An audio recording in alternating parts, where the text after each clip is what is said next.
Assalamualaikum warahmatullahi wabarakatuh. Perkenalkan, nama saya Muhammad Arif dengan NIM 2207-4024. Di sini saya akan mempresentasikan rancangan usaha yang telah saya buat, yaitunya EcoBrick dari sampah plastik rumah tangga. Yang pertama itu latar belakang. Indonesia menghadapi permasalahan signifikan terkait limbah plastik yang terus meningkat setiap tahunnya. Berdasarkan laporan dari Kementerian Lingkungan Hidup dan Kehutanan atau KLHK tahun 2023, Indonesia menghasilkan lebih dari 60 juta ton sampah dan sekitar 17% diantaranya adalah sampah plastik. Limbah ini sebagian besar berakhir di tempat pembuangan akhir atau TPA, sungai, dan laut, menyebabkan pencemaran lingkungan serta berdampak buruk pada kehidupan ekosistem. Salah satu pendekatan inovatif yang menangani masalah ini adalah dengan menerapkan konsep ekonomi sirkular, yaitu mendaur ulang limbah plastik menjadi produk berguna. Salah satunya produk yang dapat dihasilkan dari limbah plastik adalah EcoBrick, yakni botol plastik bekas yang diisi padat dengan limbah plastik non-organik. Produk ini dapat digunakan sebagai bahan bangunan non-struktural. EcoBrick merupakan inisiatif kewirausahaan sosial yang bertujuan untuk menyelesaikan dua masalah sekaligus, limbah plastik dan kebutuhan akan bahan bangunan murah dan ramah lingkungan. Melalui pemberdayaan masyarakat dan edukasi lingkungan, EcoBrick mendorong partisipasi publik dalam pengelolaan sampah yang lebih baik. Untuk manfaatnya sendiri dari penelitian ini yaitu meningkatkan kesadaran masyarakat terhadap pentingnya daur ulang, memberikan solusi kreatif dalam pengelolaan sampah plastik, menyediakan peluang ekonomi melalui pemberdayaan masyarakat, menjadi referensi bagi pengembangan usaha serupa di masa depan. Untuk deskripsi produknya yaitu EcoBrick merupakan salah satu cara pengelolaan sampah plastik yang terbuat dari botol-botol plastik bekas yang diantaranya diisi dengan berbagai sampah plastik sehingga penuh, kemudian dipadatkan sampai menjadi keras. Setelah botol penuh dan keras, botol-botol tersebut bisa dirangkai menjadi meja, kursi, bahan bangunan dinding, panggung kecil, bahkan berpotensi untuk dirangkai menjadi pagar, pintu, dan lainnya. Adapun menurut Mayer yang menyebutkan bahwa EcoBrick adalah suatu bentuk untuk pengelolaan ulang sampah plastik dengan cara sederhana dan bahan yang terjangkau, yang mana diharapkan dapat meningkatkan partisipasi masyarakat dalam pengelolaan sampah berkelanjutan. Manisha dan Singh pada 2017 menyebutkan manfaat membuat EcoBrick antara lain yaitu 1. Pengelolaan limbah. Membuat EcoBrick adalah salah satu cara yang efisien untuk mengelola limbah plastik dan dapat dilakukan oleh semua orang karena pembuatannya yang mudah. Yang kedua yaitu melindungi lingkungan dengan mengurangi jumlah sampah plastik. Yang ketiga yaitu membuat EcoBrick yang digunakan sebagai bahan bangunan dan furnitur dapat mengurangi biaya produksinya. Untuk nilai tambah produk sendiri yaitu karena produk ini merupakan produk ramah lingkungan karena dibuat dari sampah-sampah. Yang kedua yaitu mudah diproduksi oleh masyarakat.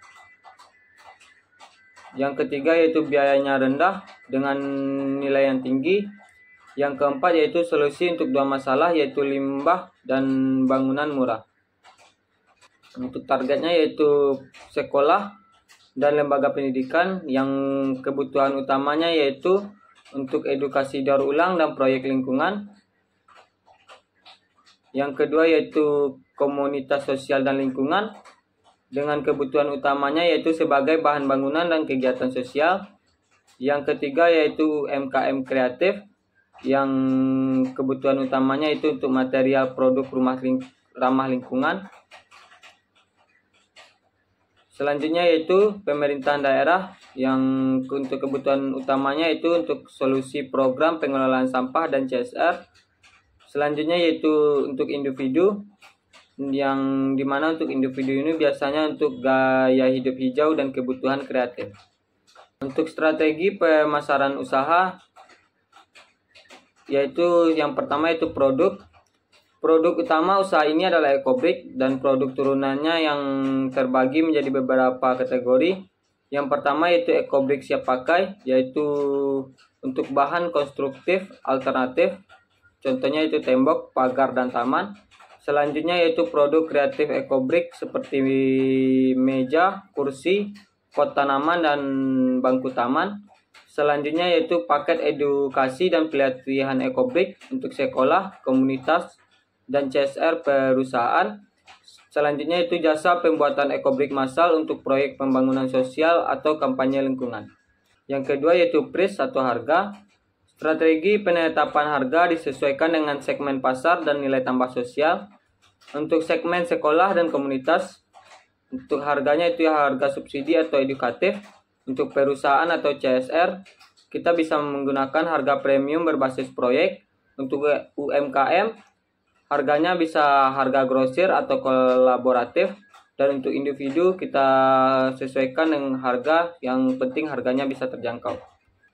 Yang ketiga yaitu flash atau distribusi penjualan. Produk yang akan dijual melalui kombinasi distribusi offline dan online. Untuk saluran distribusinya itu pameran dan bazar lingkungan, penjualan langsung ke sekolah, komunitas, dan UMKM, platform online seperti Instagram, marketplace atau website resmi, serta kerjasama dengan toko alat edukasi dan toko furnitur rumah ramah lingkungan. Strategi distribusinya yaitu menjalin mitra distribusi lokal dengan komunitas atau relawan lingkungan, sistem pre-order untuk produk besar, serta layanan antar atau instalasi lokal atau area terdekat. Selanjutnya yaitu promosi. Strategi promosi utama yaitu dengan menggunakan media sosial, Instagram, TikTok, atau Facebook, konten edukatif, video proses EcoBrick before after product. Selanjutnya itu kampanye lingkungan dan kolaborasi dengan sekolah, LSM, dan kampus. Selanjutnya itu sertifikasi dan pelatihan EcoBrick, memberikan nilai lebih dan keterlibatan personal. Selanjutnya itu CSR dan branding perusahaan, menargetkan perusahaan yang ingin menjalankan program sosial. Selanjutnya itu pemberdayaan lokal dengan menjadikan masyarakat sebagai duta dan promotor. Selanjutnya yaitu analisa SWOT. Yang pertama yaitu strength-nya yaitu produk inovatif dan ramah lingkungan dengan biaya produksi yang rendah serta dukungan komunitas dan kesadaran masyarakat yang tinggi. Untuk weakness-nya yaitu ketergantungan pada produksi manual, minimnya legalitas sebagai bahan bangunan struktural, dan untuk oportunitasnya yaitu kemitraan CSR dengan perusahaan besar, dengan program pemerintah untuk pengelolaan sampah, serta ekspansi pasar melalui proyek hijau. Untuk triknya yaitu kurangnya edukasi pasar, persaingan dengan produk konvensional, serta tantangan standarisasi dan logistik. Untuk rencana operasional sendiri, untuk lokasi kita bisa mengontrak atau di rumah produksi dan komunitas. Selanjutnya itu jam kerja yaitu dari hari Senin sampai hari Sabtu. Kita akan melakukan jam kerja dari mulai jam 8 pagi sampai jam 4 sore. Untuk tahapan produksi yaitu pengumpulan, pembersihan, pemadatan, serta finishing dengan distribusi langsung atau online. Untuk struktur organisasi dari usaha EcoBrick sendiri, yang pertama CEO-nya yaitu untuk strategi dan koordinasi umum. Untuk CTO yaitu inovasi dan pengawasan produk. Selanjutnya yaitu community manager yaitu untuk hubungan mitra dengan beberapa klien. Selanjutnya yaitu financial yaitu bertugas sebagai laporan keuangan. Selanjutnya itu marketing yang bertugas untuk sebagai penjualan atau pengenalan produk di media sosial. Selanjutnya yaitu relawan, yaitu sebagai produksi dan pengumpulan. Untuk proyeksi keuangan, untuk 3 bulan awal, modalnya yaitu sekitar 10 juta, dengan laba kotor yaitu 10-12 juta. Pada tahun pertama, kita akan mengusahakan pembuatan EcoBrick sebanyak 30.000 unit dengan pendapatan sekitar 75 juta. Dan untuk tahun kedua, kita usahakan meningkat menjadi 80.000 unit dengan pendapatan sekitar 200 juta rupiah. Dan tahun ketiga yaitu ekspansi nasional yang berpotensi memperoleh keuntungan sekitar 500 juta rupiah.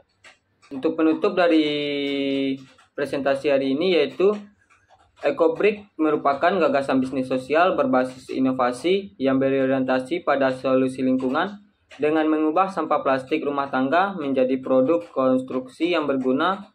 Proyek ini tidak hanya menciptakan nilai ekonomi tetapi juga mengurangi dampak negatif terhadap lingkungan. Diperlukan pendekatan strategis dan kolaboratif untuk memperluas pengaruh serta meningkatkan kualitas dan jangkauan produk. Untuk saran yang dapat saya berikan, yang pertama yaitu perlu penguatan kemitraan lintas sektor seperti pemerintah, swasta, dan komunitas. Yang kedua yaitu pengembangan alat bantu produksi untuk meningkatkan efisiensi. Yang ketiga yaitu sertifikasi dan legalitas produk agar diterima lebih luas di pasar konstruksi. Dan yang terakhir yaitu kampanye edukatif yang lebih intensif untuk meningkatkan penerimaan publik. Baiklah, mungkin sekian presentasi yang dapat saya sampaikan. Kalau ada kata-kata yang salah mohon dimaafkan. Assalamualaikum warahmatullahi wabarakatuh.